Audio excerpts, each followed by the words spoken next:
Picture it. New Paltz. We weren't even 21. So it was like 1999. Let's not go and age us, Okay, Tiffany. fine, fine. But we were in a bar and Brielle was dressed as a witch with the hat. And I was dressed as a baby with a To onesie. be clear, I was a wizardess. A wizard. Sorry, I knew that. I said witch, but I meant wizard. So we were having a grand old time. And we happened to have been given some sort of illegal drugs that were happened to be in Brielle's little wizard bag. And, we got in underage. So that's another thing. But Brielle just happened to be passing back a drink, a beer, I think, to, correct me if I'm wrong, to somebody else that was underage. And then this terrifying man in a scream mask turns out he's an undercover cop. So I say, "Where's Brielle going?" I go outside. She's in handcuffs. I say, "Holy crap." I go up to the police officer. I said, "Is she coming back to the bar tonight?" He goes, "No, she's not coming back to the bar tonight." And now I'm in a baby onesie with pigtails. But guess what? I remembered about the drugs in her bag. And so I snuck over and I'm 5'2.5". So really, he probably didn't even see me. I'm also like a ninja. And I walk over and I take the bag. I took the wizard bag so that It was Brielle, stealth. It was stealth. it was stealth. And so just like here today, I feel like that brings us to how much we help each other. It does not matter the situation. We are always there for each other. Now, perfect little angels. Obviously, none of us did the drugs in this scenario. And Brielle didn't actually end up in prison because of this scenario. But it has been so many years that we continue to help each other through, dare I say, challenging situations. That's a lovely way to put it, Tiffany. That was the first Challenging situations. challenging situations. That was actually one of the first, I would say, but it certainly has not been the last. And that is the premise for the power of us. We continue to help each other through challenging situations. We thought that was challenging. That wasn't that bad. Well, for me, I guess. It was pretty bad for me. It's pretty bad. It was a lot for my Upper East Side private school heart to handle. Very, very fair. But I guess I should say that now that we have dead parents, and that trumps it all so far. Correct? Without a doubt, every Okay. day is going to bring a new surprise. Uh, Thank you for that lovely anecdote from our past. It always brings me joy. Little walk down memory lane. Nobody asked for. But I got another one for you. Oh boy. 6. Okay. Well, just to set the stage, this is freshman year of college. I am probably the deepest introvert that you could ever find in life at that time. I show up to one of my first classes in college. It's called Intro to Metals. Yes, that's right. You heard me. Intro to Metals. What is that class about, you might ask? You probably couldn't guess if you tried, but long story short, it was a jewelry making class. Or that's what me and my new friend Tiffany thought. That's what we thought. Turns out we both signed up for that class with the same impressions. We both were thinking this would be an easy A and a little bit of fun. True story. Cut to first day of class. And when I tell you, I could not have guessed that this chick who was maybe 5'2" on a good day, just bopping around, Very tall. walks right in. Hi, I'm Tiffany. Hi, I'm Tiffany. Hi, I'm Tiffany. And I immediately was like, I don't know what this girl's situation is, but it ain't for me. That's fair. But I was extremely wrong because within moments, this girl won my heart over. I like to call her my little ray of crazy sunshine. My husband likes to call her the girl who seems like she is shot out of a cannon. And I am very proud to call her one of my best friends. Why, thank you. By the way, that professor hated me. That professor hated me. That brings us back around to how we helped each other because yeah. I do recall our first project and you were so excited about this ring. It was a turtle ring. It was a turtle ring and you were really excited about it. And this teacher during your presentation dashed all of your dreams. He came at you so hard. He hated me. He hated me. I still to this day do not know anyone that hated me quite that much. I really don't. I don't know what I did. He really didn't like you. He hated me. He said that I wasn't deep enough.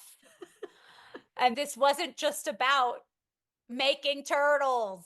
I was like, well, my grandpa's dead.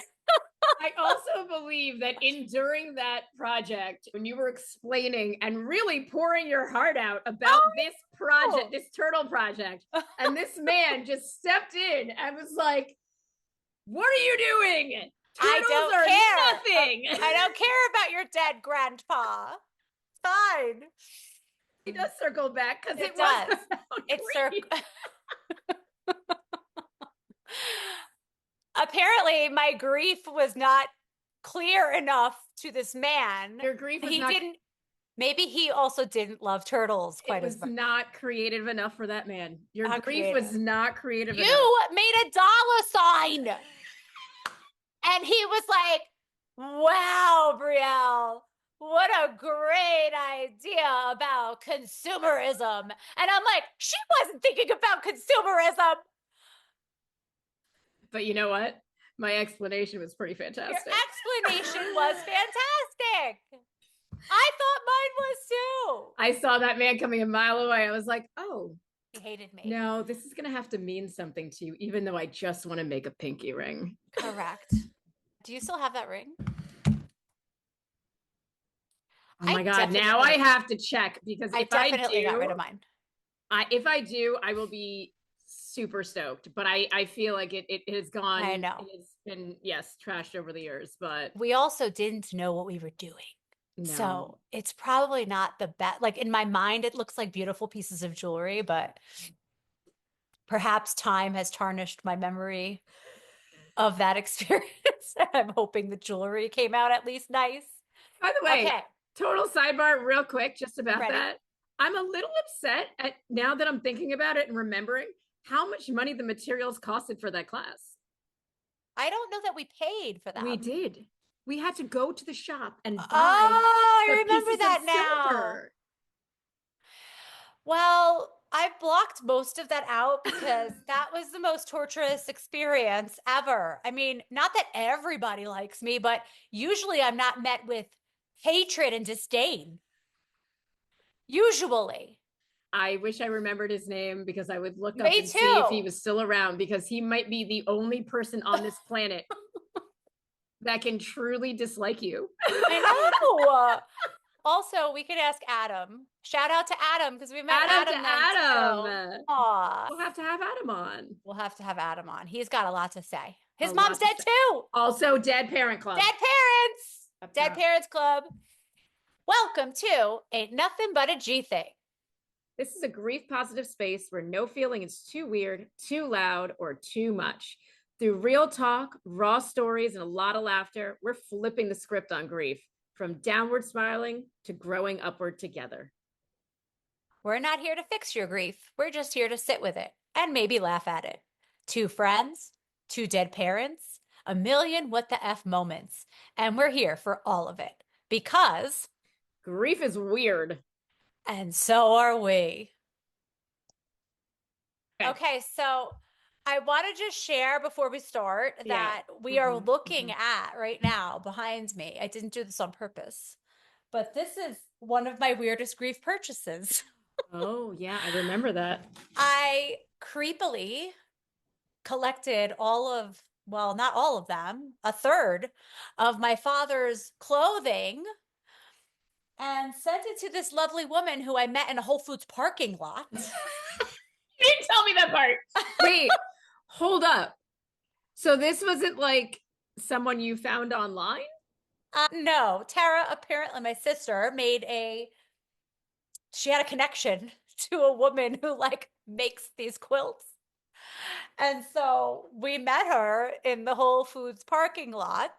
Okay, hold on. I'm sorry. I thought you just randomly met a stranger in the Whole No, Foods parking lot and she no, happened to take grief blankets. no. I mean, that we can't put that past me either. But this particular scenario, I did know the woman.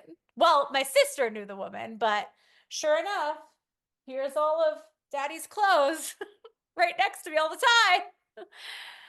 That is the weird. I don't think it's an unhinged grief purchase, but I thought we should. I'm gonna go with that falling into because mourning is a mofo. Mourning is a mofo. And here we There's a are. little grief confession. Correct. And I went so far as to separating them by color to go with the color scheme of our houses, mine and Tara's and Joey's. So that's it. That's I don't I actually don't want to talk about that anymore. this will be my last comment about it. Okay. I think it's very impressive. It's actually very cool. Um, I won't tell you how it's a much they little were. it's a little shady that it was a Whole Foods parking lot The Whole situation, Foods parking lot. but all in all, it done worse. We found out that little Luca likes Madeleines.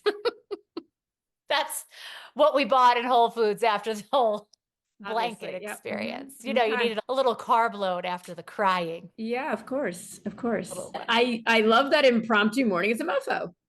See? Love it. And unhinged grief purchase, we won't discuss the cost. Doesn't matter. Fair. Doesn't matter. Put it in the vault. Go to the grave with that one. Put it in the vault. The vault. It's all good. So the next part of our wonderful little pod here is the GTHING glossary. Da, da, da, da, da. Come on down to everybody's favorite game show, GTHING glossary. And then the crowd goes wild. The crowd goes wild. Ah. Our vocab today is grief goblin. Oh, And that damn goblin.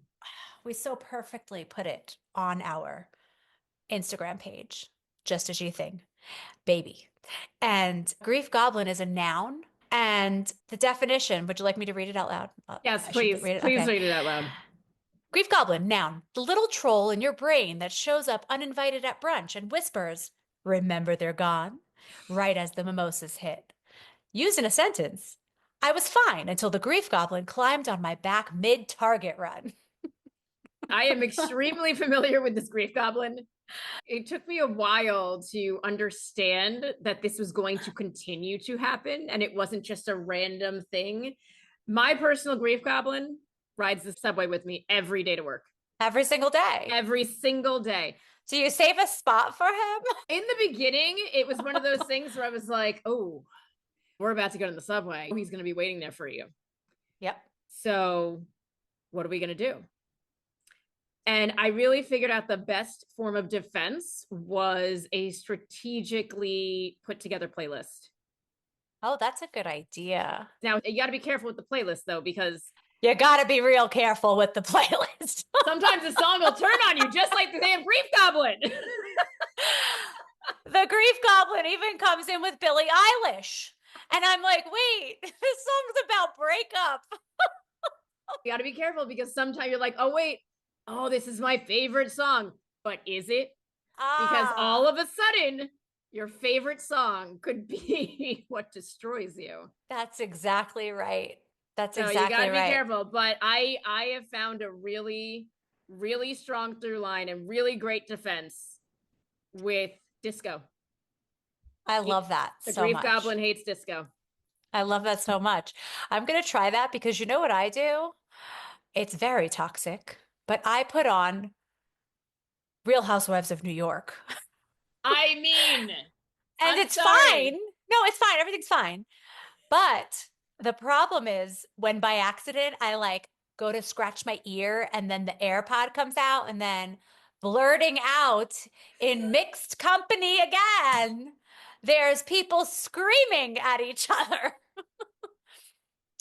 And I'm like, oh, yeah, no, that's what I do. Like, that's just my coping mechanism. Listen, nothing makes you feel better about your life more than reality television. That's Sorry. 100% right. That's 100% right. And I'm not as bad as anything that's happening on that show. Nope. No. And considering all of the things that you could dive into, if Bravo is it, you're Bravo's it. winning. You're not wrong. You are not wrong. And let's answer these questions, yes or no. Are we in rehab? No. No. Are we perhaps being cheated on by an 80-year-old man? No. No. Do we have slutty children? No. Not that there's anything wrong with any of those things. Wrong. Not wrong. There's nothing wrong Nothing with wrong. any of those Just not for things. me. Just not good for me. Not for me. Well, also, like, that's worse than going through what we're going through. Right? Cheating, Mhm. rehab. Oh, Like, yeah. we still have our jobs. We still function. We're still mostly mostly functioning. If you wake up and you're breathing, winning. Right. We get up, sometimes later than others, Yeah. Just but we getting out of get bed. up. Just getting out of bed can be the accomplishment of the day. We get up, we function. That's what I tell my third graders. I said, I want you to leave me. No, really. I say, I want you to leave me functioning. I want you to be a functional human. One of my little boys goes, you really like the word function. Yeah, I do. I like to be functional. And grief, not so much. It's a wrench in that plan.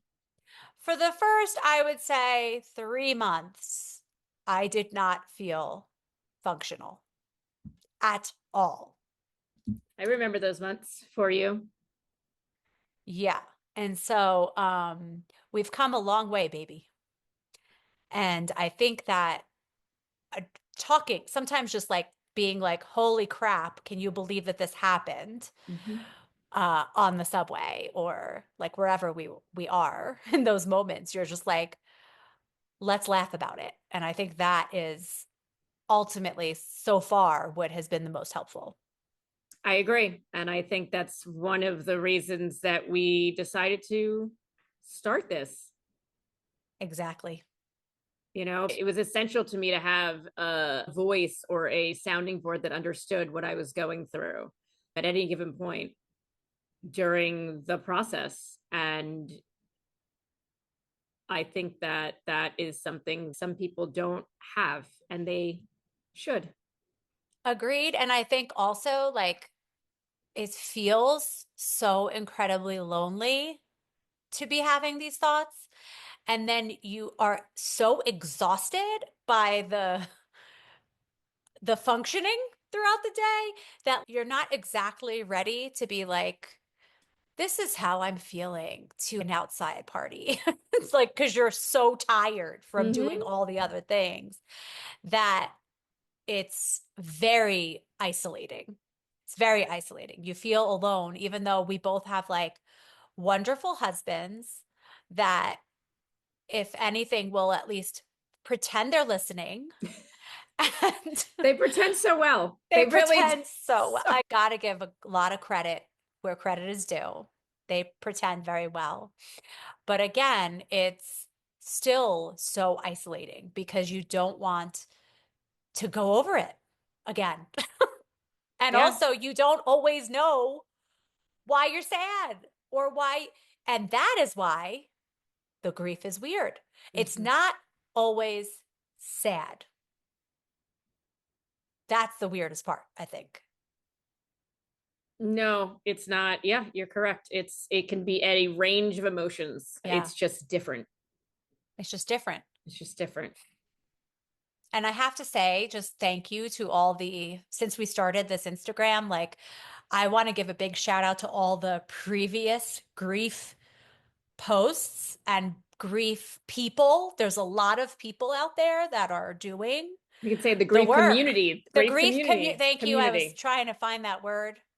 That is so helpful to see that you're not alone. And when you read some of those things, you're like, oh, that's exactly me.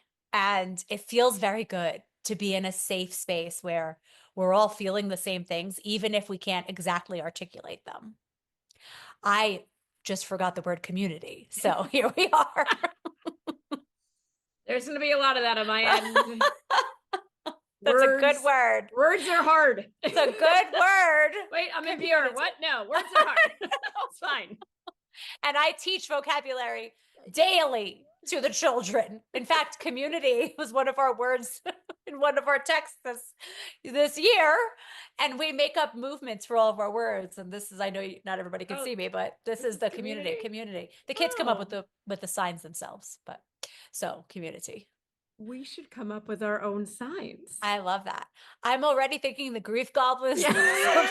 That's because you're already doing it. Every time you say it, you do I know, but grief goblin.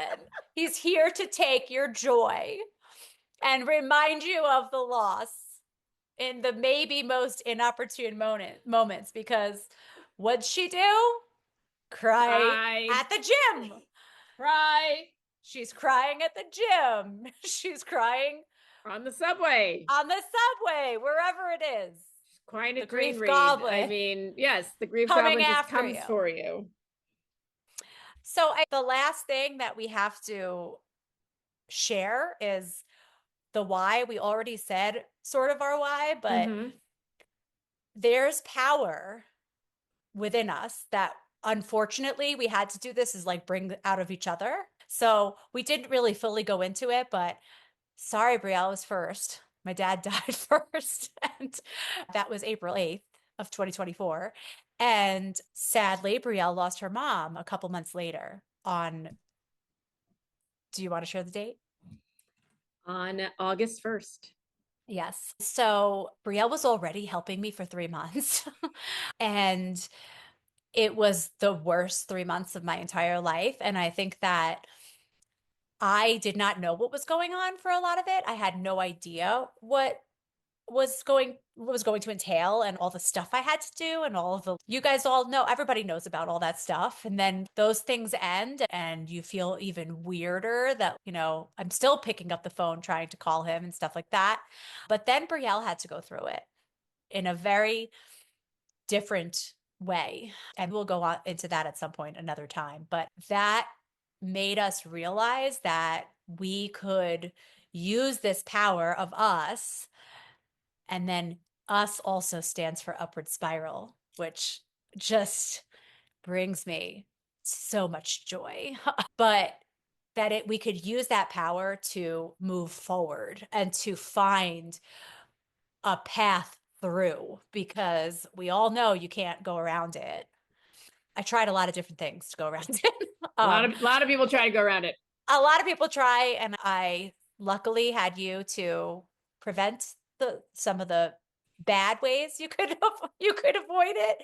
And as Ryan would say, bury it deep. Like I couldn't bury it. As any man would say. Yes. Just bury it deep.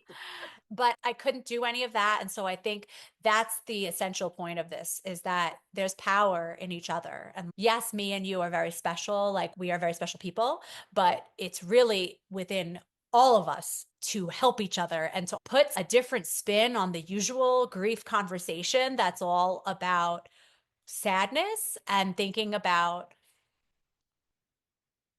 positivity and moving forward and making the best of it. But not making the best of it, but I think what you may mean, without assuming, yeah, is being able to understand that you're grieving, understand that life is really hard right now, but also understanding that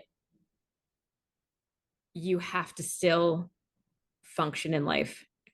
And whether it is finding the small silver lining on whatever day it is that you're struggling, but just figuring out what can motivate you to move forward. Yes, absolutely. And I think that is not always possible without a little bit of laughter. Couldn't agree more. And there's this study, we should look that up, but there's this study that says that your body, that even if you fake smile, your brain says, "Oh, she's smiling." And then your serotonin goes up just a little. Like, even if you're faking it, Really? I swear. But that's so interesting to me that no, we can't force smiling because, it's all those creepy old men that are like, just why don't you ever smile? Like, nobody likes that. You should smile, beautiful. But I think that there's something to setting the stage to engage with positivity and setting the stage to try to feel better. And I think it all starts really with laughing, making us not so in it all the time. Yep, The I power of agree. us. The power of us and the power of positivity. Exactly. So we want you guys to keep following us and listening to this crazy banter. And we'll be back next month with a new episode. So make sure that you tune in, follow us on IG, just a G thing, baby. You'll be the first to know about the next episode launch. And please give us a 5-star review. This is our first one, and we can't wait for the next one. We want you to rate and review if you laughed, cried, or cringed a little. We love you all. Stay weird. Stay weird.